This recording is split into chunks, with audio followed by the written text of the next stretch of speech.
You said this was a maintenance week for you swing-wise. I guess, like, where do you feel like you're at now after 2 rounds?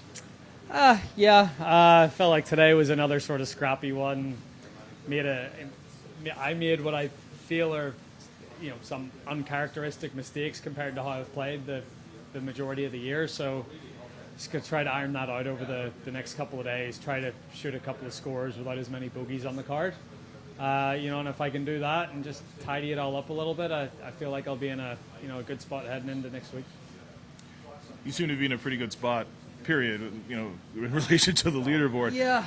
And is that indicative of how kind of good you're going right now? If you look since September, you've had great results across the board. Yeah, no, it has. It's been a very consistent period for sure.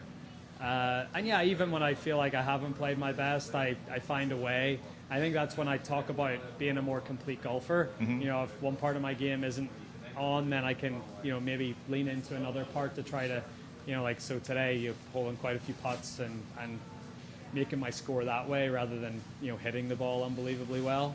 I think that's been a big key to, this consistent run is, not having to rely too much on any one aspect of the game. Rory, on Wednesday you said you plan to hit driver pretty much everywhere, but when the conditions are like this, do you get a better sense of how a Golden Age course like this is supposed to play when the ball doesn't go as far? Yeah, absolutely. Yeah, it's it's a little more strategic even today. Heavier air, rain, bit of wind. I throttle back on a few holes and then I hit driver on a couple, and I think there's a lot of debate about it, but if the golf ball just went a little shorter, this course would be awesome. Not that it isn't awesome anyway, but it's just right now for the distances we hit it, it's probably 500 or 600 yards too short. But yeah, it would be amazing to be able to play courses like this the way the architect wanted you to play them. It gives you a better appreciation when you play them in these conditions for sure. You've been back on tour now a couple weeks since winning at Augusta. I'm wondering what's been the most surprising thing about being a Masters champ? I was just saying this. I think the fact that everyone forgot I won the Players. Players are a pretty big deal. So,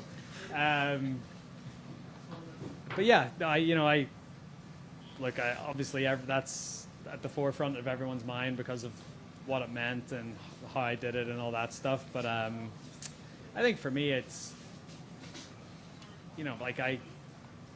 it's great that I was able to do it, but I'm not that I'm leaving it in the rearview mirror, but it's I've got a lot of golf still left to play this year, and I want to really try to focus on that.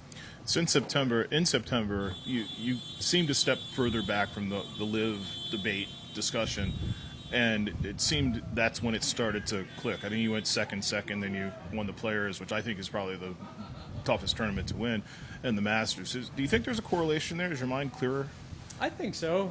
Certainly not involved too much in the politics of everything, and even just not being involved with, even the,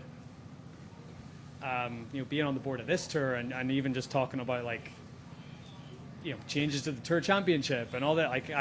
I've no idea what's going on, and I think at this point, I don't care. I want to play golf, and the reason I got into this game was to shoot scores and try to play the best golf possible, and not really be concerned about how the tours run or the business of the tour. And it was good to do it. It was a great experience, but I'm happy with where I'm at right now.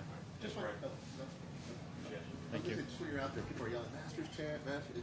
It's must be harder said than done to put it behind you when people are yelling. Absolutely, yeah. But that's there's always.